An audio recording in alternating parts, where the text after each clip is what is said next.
आरंभिक क्रेडिट अनुक्रम की शुरुआत जैक ग्रैम, अल पचिनो द्वारा एक खूबसूरत लड़की के साथ क्लब में नृत्य करने से होती है। फिर वे शराब का एक गिलास साझा करते हैं। फिर फिल्म में बेतरतीब हत्या के पीड़ितों और पतंग के साथ समुद्र तट पर दौड़ती एक युवा लड़की की तस्वीरें दिखाई देने लगती हैं।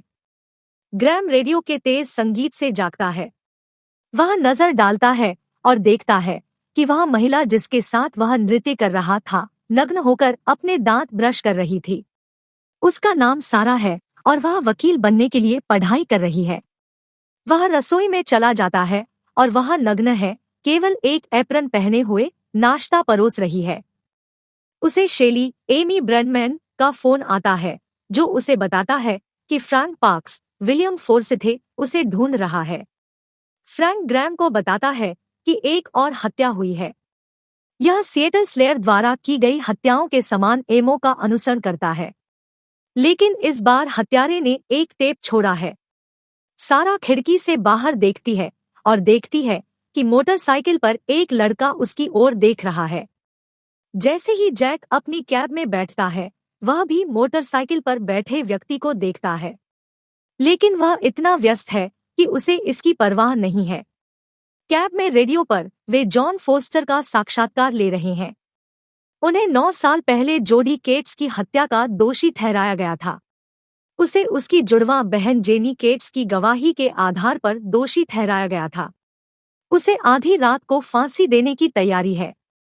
ग्रैम ने ड्राइवर से स्टेशन बदलने के लिए कहा। उसने ड्राइवर की गर्दन के पीछे एक टैटू देखा जिस पर लिखा है RR और फिर उसके नीचे कुछ तारीख, और उसने देखा कि ड्राइवर का नाम कार्लो मेंडेज है। अपने कार्यालय में ग्रैम की मुलाकात जेरेमी ग्रूबर, क्रिस्टोफर रेडमैन से होती है, जो सिएटल स्लेयर टास्क फोर्स का प्रमुख है। जॉन फोर्स्टर, जिसकी आधी रात को मृत्यु होनी थी, को 9 साल पहले सिएटल स्लेयर के रूप में दोषी ठहराया गया था। तो अब ग्रैम का मानना है कि यह एक कॉपीकैट है, लेकिन ग्रूबर का मानना है कि यह फोस्टर के पुराने सहयोगियों में से एक हो सकता है, जिसने फोस्टर पर संदेह पैदा करने के लिए हत्या की है। ऐसा करने पर फोस्टर को दोषमुक्त कर दिया जाएगा या कम से कम एक नया मुकदमा चलाया जाएगा।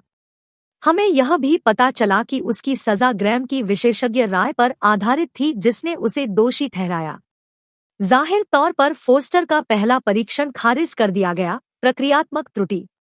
और यद्यपि 6 हत्याएं हुई, उनमें से केवल एक के लिए फोस्टर पर मुकदमा चलाया गया। ग्रूबर ने ग्रैम से पूछा कि क्या मामले के संबंध में ऐसी कोई बात है जिस पर वह पुनर्विचार करना चाहेगा। उसने मना किया। ग्रूबर पूछता है कि क्या उसके मन में जॉन फोस्टर के प्रति कोई व्यक्तिगत प्रतिशोध है। ग्रैम का कहना है कि उसके मन में सभी सिलसिलेवार हत्यारों के प्रति प्रतिशोध की भावना है। पार्क्स ने ग्रैम को बताया कि डेल मॉरिस, क्रिस्टीना कोपलैंड नवीनतम शिकार था। वह ग्रैम्स की छात्रा थी। 1 साल पहले उसके पिता की मृत्यु के बाद उनके बीच एक पेशेवर रिश्ता बन गया था। वे ग्रैम से पूछते हैं कि उसने उसे आखिरी बार कब देखा था। यह बार में पिछली रात थी। फोर्स्टर की सजा को पलटे न जाने के लिए उसने ग्रैम को टोस्ट किया था। हत्या के स्थान पर जो टेप छोड़ा गया था वह मॉरिस का टेप था। उसे बांध कर पीटा गया। वह ग्रैम से कहती है कि उसे गलत लड़का मिल गया है। वह फोर्स्टर निर्दोष था। वह पूछती है कि क्या वह आदमी उसे जाने देगा। वह चिल्लाती है कि उसने उससे वही पढ़ा जो उसने पूछा था। ग्रैम निराश लग रहा है क्योंकि आप यहाँ मॉरिस को टेप पर मार रहे हैं। वह उस विश्वविद्यालय में वापस जाता है जहाँ वह पढ़ाता है। वह बारिश में चल रहा है, तभी उसे एक फोन आता है। इसकी शुरुआत एक महिला के चिल्लाने से होती है। तभी एक नकाबपोश आवाज आती है और कहती है, तुम्हारे पास जीने के लिए 88 मिनट है। क्या आप जानते हैं कि 88 मिनट कितने लंबे हो सकते हैं? सुबह 11:45 बजे टिकटॉक वह शेली को कॉल करता है और उसे अपने वायरलेस प्रदाता को कॉल करने के लिए कहता है ताकि उसकी आखिरी इनकमिंग कॉल का पता लगाने का प्रयास किया जा सके। ग्रैम अपनी कक्षा में जाता है और अपना व्याख्यान देना शुरू करता है। बीच में उसे एक और कॉल आती है जिसमें कहा जाता है कि अब उसके पास जीने के लिए 83 मिनट है। वह अपनी कक्षा के चारों ओर देखता है। सीढ़ियों के शीर्ष पर वह उस आदमी को देखता है जो उस सुबह उसके अपार्टमेंट के बाहर मोटरसाइकिल पर था। फिर उसे शेली का फोन आता है जिसमें कहा जाता है कि फोन कॉल केट ग्रैम में पंजीकृत प्रीपेड सेल फोन थे। वह कहती है कि यह एक संयोग होगा और यह उसकी बहन नहीं हो सकती। उसका फोन कटने लगता है। नकाबपोश आवाज वापस आती है और पूछती है कि क्या उसे पता चला कि फोन किसके लिए पंजीकृत था। वह ग्रैम को बताता है कि वह इतने लंबे समय तक पीड़ित रही। वह पूछता है कि क्या वह सबूतों को गलत साबित करने और स्टैंड पर झूठ बोलने के लिए दोषी महसूस करता है। 79 मिनट। छात्रों को पता चला कि डेल मॉरिस की हत्या कर दी गई थी और उन्होंने ग्रैम से इसके बारे में पूछा। वे पूछते हैं कि क्या यह हत्यारा था। वह कहते हैं हो सकता है, लेकिन पुलिस ने कोई विवरण जारी नहीं किया है। विश्वविद्यालय के डीन कक्षा में आते हैं और कहते हैं कि बम की धमकी दी गई है। वह सभी को जाने के लिए अपना सामान इकट्ठा करने के लिए कहती है। जैसे ही वह सीढ़ियां चढ़ रहा है, प्रोजेक्टर पर एक नोट दिखाई देता है जिसमें लिखा है जीने के लिए 76 मिनट। शेली ने ग्रैम को फोन करके बताया कि डेल का नाम प्रेस में फैल गया है। फोर्स्टर यह कहते हुए फांसी पर रोक लगाने की मांग कर रहा है कि सच्चे हत्यारों को कभी न्याय के कटघरे में नहीं लाया गया और उन्होंने इस विश्वास के आधार पर पुनः सुनवाई के लिए भी आवेदन किया है कि ग्रैम ने स्टैंड पर झूठ बोला था और सबूतों को गलत ठहराया था। जैसे ही ग्रैम अपना फोन रख रहा होता है, वह उसे सीढ़ियों से नीचे गिरा देता है जिससे वह टूट जाता है। वह पार्किंग गैराज में अपनी कार तक चलता है। इसे तोड़-फोड़ दिया गया है और ट्रंक पर 72 मिनट लिखा हुआ है। ग्रैम की मुलाकात उसकी सहायक किम एलिसिया विट से होती है। वह उसका सेल फोन है। वह उससे अपनी कार खींचने के लिए कहता है ताकि वह सुरक्षा में जा सके। रास्ते में उसने एक महिला को मदद के लिए पुकारते हुए सुना। यह लॉरेन लीली सोबिस्की है जो उनके छात्रों में से एक है। वह उसे बताती है कि चमड़े की जैकेट पहने एक व्यक्ति ने उस पर हमला किया था। वह उसके चेहरे को हेलाफेन में भीगे हुए कपड़े से ढकने की कोशिश करता है, वही सामान जो सिएटल स्लेयर उपयोग करता है। मैं आगे बढ़ूंगा, लेकिन मूल रूप से पार्क्स ग्रैम के उन सभी छात्रों की जांच करता है जो जेल में फोर्स्टर से मिले होंगे।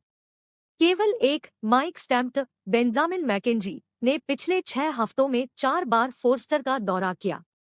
उसने ग्रैम से मिलने के लिए उसके जाली हस्ताक्षर किए। इसके अलावा किम के पूर्व प्रेमी ने फोस्टर के समान जेल में समय बिताया। ग्रैम पार्क्स से उसका भी पता लगाने के लिए कहता है। मोटरसाइकिल पर सवार व्यक्ति द्वारा लगभग कुचले जाने के बाद ग्रैम को किम के सेल फोन कॉल आती है जिसमें कहा जा रहा है यह जानकर कैसा महसूस हो रहा है कि आप एक और रात में जीवित नहीं रहेंगे। 56 मिनट। किम ग्रैम को बताती है कि मोटरसाइकिल पर बैठा लड़का उसका पूर्व प्रेमी है। उसका नाम गाई लाफोर्ज है। ग्रैम किम को अपने अपार्टमेंट में वापस लाता है। वहां एक पैकेज उसका इंतजार कर रहा है। इसे गाई द्वारा हटा दिया गया था। पैकेज के अंदर एक टेप रिकॉर्डर है। ग्रैम इसे बजाता है, लेकिन सबसे पहले यह केवल स्थिर है। फिर दूसरे नाटक के बाद एक लड़की की आवाज आती है। यह केटी की आवाज है। वह अपने माता पिता और जैक को बुला रही है। यह बिल्कुल उसी तरह है जैसे डेल ने दूसरे टेप पर अभिनय किया था। फिर उसके पास एक और कॉल आती है। आवाज पूछती है कि उसने छोटी केटी को अकेला क्यों छोड़ दिया और कहती है कि अगर उसने उसे अकेला न छोड़ा होता तो वह अभी भी जीवित होती। टिकटॉक। 47 मिनट। फोस्टर MSNBC पर लाइव है और गलत तरीके से दोषी ठहराए जाने के बारे में बात कर रहा है, इसलिए ग्रैम ने उसे पकड़ने के लिए कॉल करने का फैसला किया। अंततः इसका परिणाम यह होता है कि ग्रैम की छवि और खराब हो जाती है। यह घोषणा की गई है कि फोस्टर को फांसी पर रोक लगा दी गई है। फोस्टर फूट फूट कर रोने लगा। ग्रैम बस फोन काट देता है। पार्क्स कॉल करता है और कहता है कि ग्रैम डेल मॉरिस की मौत के मामले में पूछताछ के लिए वांछित है। घटनास्थल पर भौतिक साक्ष्य मिले। पार्क्स का कहना है कि उसे अंदर आने की जरूरत है। ग्रैम ने फोन रख दिया। बेलमैन ने ग्रैम को बताया कि एक और पैकेज आया है। तभी बेलमैन किसी को ऊपर आने के लिए चिल्लाता है। ग्रैम अलार्म सेट कर देता है ताकि कोई अंदर न आ सके। दरवाजे के नीचे धुआं घुसना शुरू हो जाता है। लाफोर्स ने किम की तलाश में दरवाजा पीटना शुरू कर दिया। किम उसे शांत करने की उम्मीद में दरवाजा खोलता है।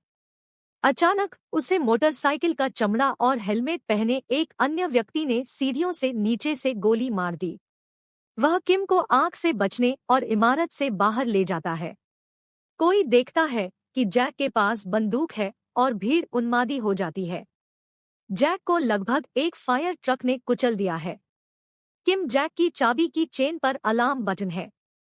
जब कोई बीप नहीं बजाता तो जैक किम को जमीन पर फेंक देता है। उसकी कार में विस्फोट हो गया।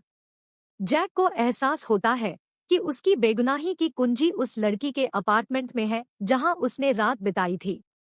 वह एक टैक्सी चालक को अपनी टैक्सी उसके अपार्टमेंट तक ले जाने के लिए रिश्वत देता है। उनके ऊपर जाने से पहले जैक अंततः टूट जाता है और किम को अपनी बहन के बारे में कहानी बताता है। वह 28 वर्ष का था और एक बड़े मामले पर काम कर रहा था। वह जिस लड़के का पीछा कर रहा था उसने 6 महिलाओं की हत्या कर दी थी और जैक उसे पकड़ने के बहुत करीब पहुंच गया था।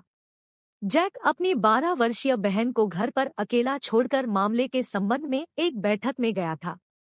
वह आदमी अंदर घुस आया और उसने जैक की बहन के साथ अकथनीय हरकतें की। जब पुलिस ने उस लड़के को पकड़ा तो उसने हंसते हुए कहा कि उसे अपनी बहन को मारने में 88 मिनट लगे। जैक इससे इतना परेशान हो चुका था कि उसने यह सब छोड़ दिया और यह देखने के लिए सिएटल आया कि क्या उसे एक नई शुरुआत मिल सकती है। इसलिए जिसने भी टेप भेजा और उसे मारने की कोशिश कर रहा है, उसे 88 मिनट का महत्व पता था। वे उसके अपार्टमेंट तक जाते हैं। दरवाजा खुला है। वे चारों ओर खोजने के लिए अंदर जाते हैं। जैक लड़की के शयन कक्ष में गया और उसे उसी तरह लटका हुआ पाया जिस तरह डेल मॉरिस और सिएटल स्लेयर के बाकी पीड़ित थे। जैक किम को एक जाली क्रेडिट कार्ड रसीद दिखाता है और उसे बताता है कि अपार्टमेंट उसके डीएनए से भरा हुआ है। वह जानता है कि वे इसे उस पर थोपने की कोशिश करेंगे। उसके पास स्कूल के डीन का फोन आता है। वह पूछती है कि क्या उसे केटी की पीड़ा का टेप मिला है और उसकी कार को उड़ा देना एक करीबी कॉल होगा। वह कहती है कि उसने पार्क्स को फोन किया और उसे बताया कि डेल मॉरिस को मारने के बाद ग्रैम ने सारा को मार डाला था। वह कहती है कि फोस्टर को मौत की सजा मिली है और वह आजाद होने वाला है। वह ग्रैम से उसके कार्यालय में मिलने के लिए कहती है और उसके पास केवल 14 मिनट है। टिकटॉक। उनके बाहर जाते समय शेली अपार्टमेंट में आती है। जब उसने शव देखा तो वह घबरा गई। वह ग्रैम को बताती है कि यह उसकी गलती थी कि किसी ने टेप चुरा लिया। उसने और लॉरेन डगलस ने साथ में कुछ पेय पी, थोड़ी मौजमस्ती की और वे उसके सोफे पर बेहोश हो गए। उसके पास उस व्यक्ति की तस्वीरें थी लेकिन उन्होंने हेलमेट पहना हुआ था इसलिए उन्हें देखना असंभव था। ग्रैम शेली से कहता है कि उसे अपने कार्यालय जाना होगा। वह किम को इधर-उधर देखता है लेकिन वह जा चुकी है। वह उसे ब्लैकबेरी कहता है और कहता है कि वह किसी भी परिस्थिति में उसके कार्यालय न जाए। कार की ओर जाते समय उसे पार्क्स ने रोका। पार्क्स का कहना है कि उन्हें पूछताछ के लिए ग्रैम को ले जाना होगा। ग्रैम कहता है कि उसे 10 मिनट का समय दे, फिर उससे उसके कार्यालय में मिले। ग्रैम को किम का फोन आता है और वह कहती है कि हर चीज के पीछे वही है। उसने धमकी देने के लिए बदली हुई आवाज में कंप्यूटर पर कॉल की थी। किम ने कहा कि बेहतर होगा कि वह अपने कार्यालय पहुंचे। बस 10 मिनट बचे हैं। टिकटॉक। जब वह अपने कार्यालय में पहुंचता है तो उसका सामना माइक से होता है। माइक को लॉरेन का बैग उसकी डेस्क पर गैग और हेलीफैन के साथ मिला।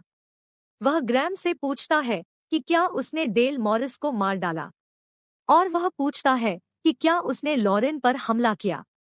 ग्रैम का फोन बजता है। किम उसे स्टर्न बिल्डिंग में आने के लिए कहती है। 5 मिनट। ग्रैम पार्क्स के लिए एक संदेश छोड़ता है और कहता है कि जब वह वहां पहुंचे तो स्टर्न बिल्डिंग में उससे मिले। जब ग्रैम इमारत में प्रवेश करता है तो वह देखता है कि डीन जॉनसन 7वीं मंजिल से उल्टा लटका हुआ है। जब वह सीढ़ी पर चढ़ता है तो किम का मुंह कुर्सी से बंधा हुआ होता है और उसके बगल में लॉरेन डगलस खड़ी होती है। वह वास्तव में जॉन फोस्टर की बचाव वकील लिडिया डॉघेर्टी है। उसके पास किम के सिर पर बंदूक है और उसने रस्सी पकड़ रखी है जो डीन जॉनसन को लटका रही है।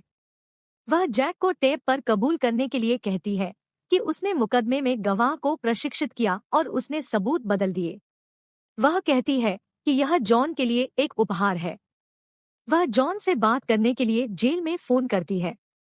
जैक का कहना है कि कॉल्स पर नजर रखी जा सकती है। वह उसकी छोटी छोटी चालों में नहीं फंस रही है।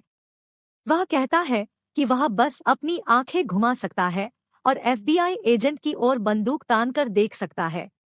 वह कहती है कि वह उसके खेल के झांसे में नहीं आएगी। वह ग्रैम को गोली मारने के लिए बंदूक उठाती है, लेकिन पार्क पहले एक राउंड फायर करता है। लिडिया गिर जाती है और डीन जॉनसन भी गिर जाता है। ग्रैम कूदती है और गिरने से पहले रस्सी पकड़ लेती है। वह लिडा से रस्सी खोल देता है और वह गिरकर मर जाती है। पार्क अपना रास्ता बनाता है और डीन को खींचने में मदद करता है। जैसे ही ग्रैम किम को खोल रहा है, फोन की घंटी बजती है। फोस्टर दूसरी पंक्ति में है। वह पूछता है कि क्या उसने ग्रैम खत्म कर लिया है। वह कहती है कि वह अनुपलब्ध है। वह ग्रैम से कहता है कि उसे नहीं पता कि वह किसके साथ खिलवाड़ कर रहा है। ग्रैम का कहना है कि फोस्टर ने एक भ्रमित युवा लड़की का फायदा उठाया और उसे अपने झूठ पर विश्वास कराया। फोस्टर हंसने लगता है। ग्रैम का कहना है कि उसे विश्वास नहीं हो रहा है कि उसने उसे मार डाला ताकि वह जीवित रह सके। उसने उसे ग्रैम की कक्षा में शामिल कर लिया ताकि उसे उसकी सभी फाइलों तक असीमित पहुंच मिल सके और वह एक साथ मिलकर कॉपीकैट हत्याओं की योजना बनाने में सक्षम हो सके। फोस्टर का कहना है कि वह बाहर निकलने वाला है, गर्म भोजन करेगा, फिर ग्रैम की कब्र पर रुकेगा और उस पर पेशाब करेगा। वह लिडिया से बात करने के लिए कहता है।